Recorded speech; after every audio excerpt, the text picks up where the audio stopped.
Her eyes were shut. Her body felt numb. She was laying back on a hospital bed, unable to move. She could only hear an incomprehensible voice. It was soothing and calm. She could not recognize who or what it came from, or what it was saying.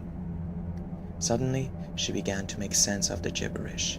In a smooth, monotone voice, it said, "I want you to open your eyes and stare into this watch. When you do, I want you to remember everything." She could not disobey. She opened her eyes and gazed at the watch.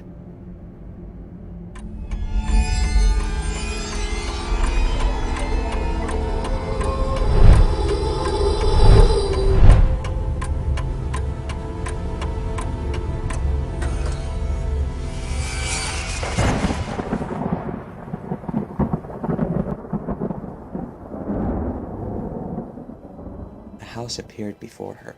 It was very familiar, yet her head ached every time she tried to access her memories. She did not want to approach the house, but the voice urged her to do otherwise. She opened the door to the house. With her first step, memory started rushing back. She remembered that this is her house. As she entered that hallway, she could hear the creaking floor and the peeling wallpaper. From the doorway, she could see a shadow blocking the light. It was a morphing figure. She could not recognize its shape. It was neither human nor animal. The ground was crackling, the wind was screaming, and the air was suffocating. Her eyelids were quivering as fresh tears seeped through her eyelashes. She wanted to get out, but it was too late. She could hear muffled footsteps as the figure stepped out of the threshold. It was hideous. It was blacker than black, darker than dark, like a hole that has punched into the inky fabric of night itself. It was carrying a knife, oozing its fresh blood.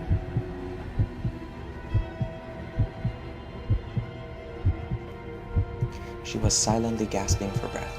She was hiding behind a pillar and managed to sneak by the shadow undetected. She could not go back the way she came from inconspicuously. There were two doors. The other was at the back of the house. Just a few steps in, and the adrenalin was pumping through her so hard she felt like her chest could explode.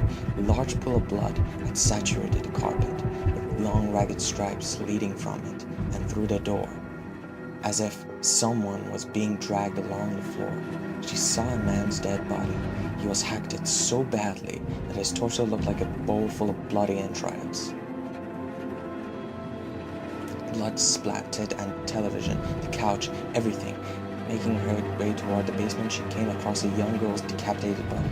She was breathing heavily as tears crossed her eyes. Her head was throbbing as she ran through the hallway. The smell of blood was nauseating. Suddenly, she felt a sharp pain drilling into her skull.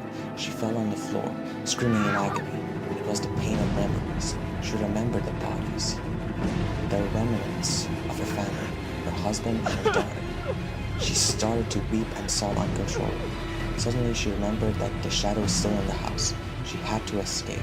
She pushed herself up and made her way to the back door.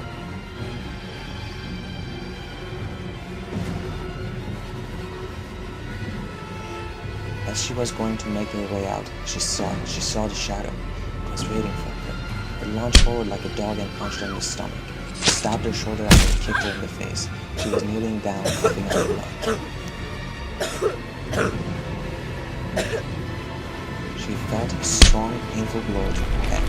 The world started to collapse into itself. Her eyes started to get blurred as she was lying on the floor.